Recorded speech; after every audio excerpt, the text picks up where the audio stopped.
이번에 소개해드릴 작품은 보련등입니다. 원제는 보련등, 보배 같은 그 연꽃 모양의 등불이라는 뜻이죠. 영어명은 The Lotus Lamp. 1965년 악풍 감독 작품으로 임대, 린다이, 그리고 정페페, 이청, 전풍, 양지경 등이 출연합니다.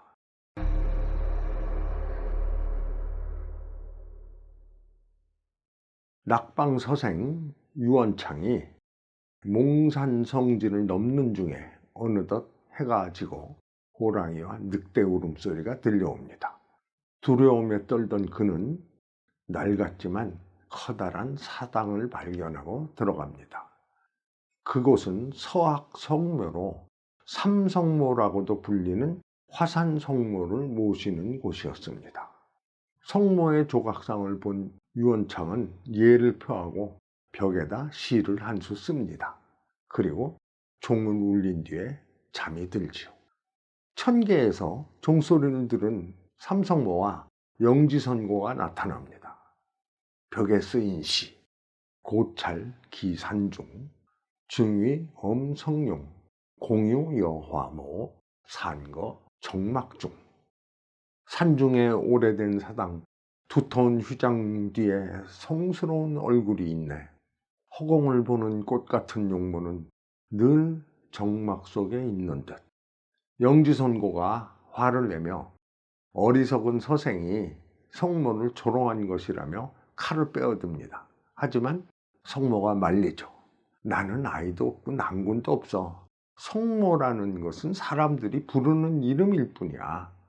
그리고 성모는 서생의 준수한 모습과 멋진 시에 반한 것이죠. 성모는 자신의 어머니가 심혈을 기울여 수련한 결정체인 보련등을 보며 말합니다. 이 보련등을 어머니를 보듯 섬기고 열심히 수련을 하여 영원히 등이 꺼지지 않도록 해서 천공에 걸어 미혹에 빠진 사람들을 비추도록 할 거야. 두 선녀는 잠든 서생을 두고 떠납니다. 천계에서 성모를 만난 그의 오빠 이랑신이 경고를 합니다.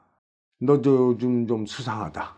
신선으로서 인간 같은 그 욕망을 품는다면 하늘의 율법을 어기는 것이니 주의해. 날이 밝았습니다.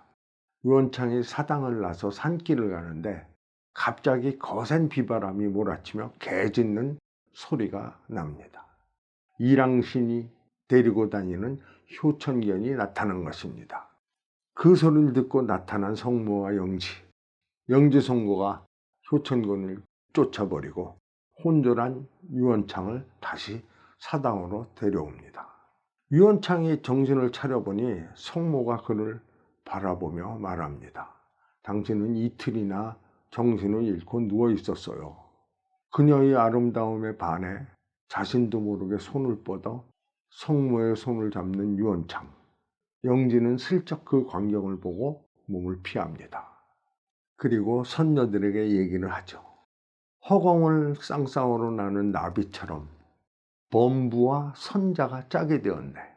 이제 삼성모가 눈썹을 찌푸릴 일은 없어졌어. 두 사람이 사랑을 선녀들이 노래를 부르며 축하합니다. 선녀와 인간을 맺어준 건 멋진 시 한 수. 한눈에 반한 두 사람, 복숭아 열매 맺듯 아이를 가졌네. 그때 효천경과 이랑신이 달려옵니다.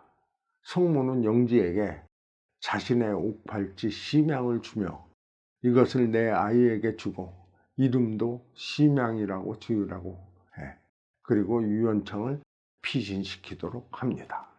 곧 이랑신이 나타나고 효천견이 인간의 냄새가 납니다 라고 보고하자 어찌 신선의 몸으로 인간과 혼인을 했단 말인가. 너는 하늘의 율법을 어겼으니 벌을 받아야 해 라며 성모를 화산 지하에 가둡니다. 한편 영지의 도움으로 인간들의 하계로 내려온 유언창은 아들 심양이 울자 젖동량을 다니다가 마음씨 좋은 기우 부모의 도움을 받고 함께 살아가게 됩니다. 세월이 흘러 기우와 심양은 14살이 되었고 무술도 익혀 씩씩한 소년이 되었습니다.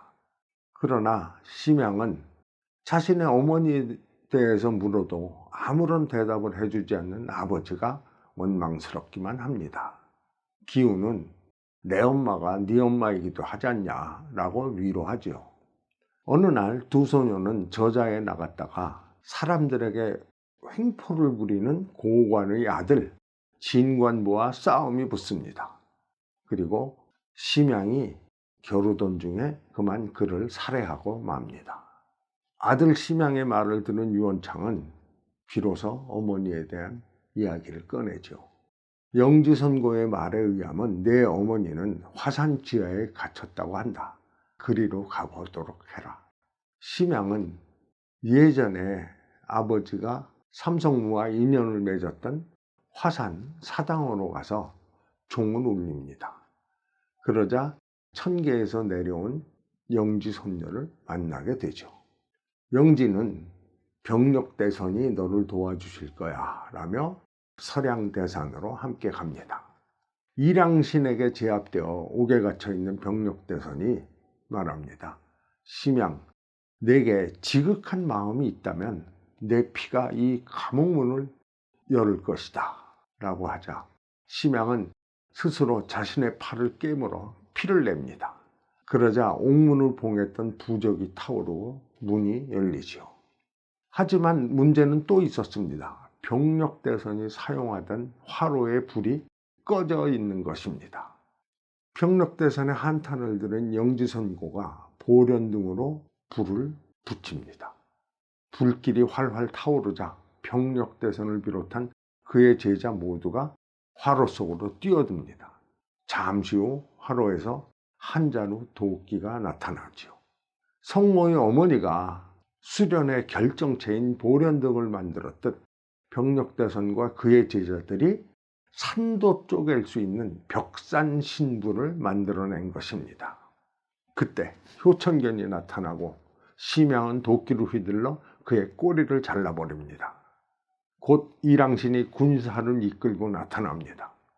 효천견이 저놈 아주 무서워요 라고 하지만 이랑신은 그는 인간이고 나는 신선이야 라며 자신있게 나섭니다. 그러나 심양의 뛰어난 무술에 신이 만든 무기까지 더해지니 결국 당하지 못하고 물러납니다. 천군을 물리친 심양은 도끼로 화산을 쪼개어 14년 동안 갇혀있던 어머니를 구출합니다. 하늘로 올라간 보련등이 아름다운 빛을 비추고 하계로 내려온 성문은 유원창과 기쁨의 해오를 합니다. 마을에서는 이들의 만남을 축복하는 잔치가 열리죠.